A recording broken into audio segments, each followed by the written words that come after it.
দক্ষিণ Charilam English medium স্কুলে দীর্ঘদিন ধরেই চলছে শিক্ষক সংকট।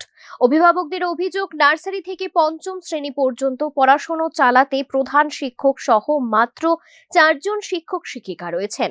বর্তমানে একজন শিক্ষক অসুস্থ থাকায় এবং 2 জন জনগণনার কাজে নিযুক্ত থাকায় পুরো বিদ্যালয়ের দায়িত্ব একাই সামলাচ্ছেন ইনচার্জ ভাগ্যশ্রী দেববর্মা। এর মধ্যেই বৃহস্পতিবার সকালে বিদ্যালয় পরিদর্শনে আসেন চরিলামের ডেপুটি আইএস তনিমা রায়। অভিযোগ, ডেপুটি আইএস সেই সময় ছাত্রছাত্রীদের মায়েদের উদ্দেশ্যে বলেন, এমন হলে শিশুদের বিদ্যালয়ে আনবেন না। এই মন্তব্যের পরে ক্ষোভে ফেটে পড়েন উপস্থিত অভিভাবকেরা। তাদের প্রশ্ন, একজন প্রশাসনিক আধিকারিক কিভাবে শিশুদের বিদ্যালয়ে না পাঠানোর পরামর্শ দিতে পারেন?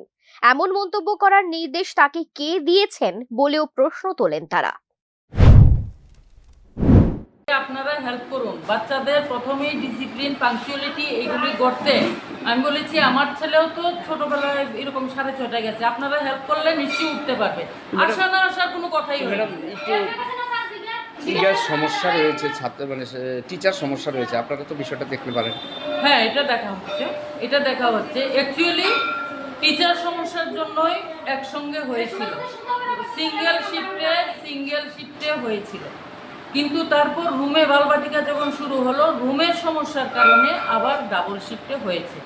কিন্তু টিচার সমস্যাটা ছিল, তারপরেও 4 জনে হতো, কিন্তু কোনো রকমে হতো। কিন্তু সেন্সাস করে যাওয়াতে এখন ম্যানেজ করাটা, আর সিসিএল যিনি নিয়েছেন। অভিভাবকদের দাবি, বিদ্যালয়ে পর্যাপ্ত শিক্ষক নিয়োগ করে শিক্ষার স্বাভাবিক পরিবেশ ফিরিয়ে আনুক প্রশাসন। পাশাপাশি ডেপুটি আইএস এর মন্তব্যেরও ব্যাখ্যা দাবি করেছেন তারা। অন্যদিকে এই বিষয়ে প্রশ্ন করা হলে ডেপুটি আইএস অভিযোগটিকে মিথ্যে বলে দাবি করেছেন। Bureau report, news now.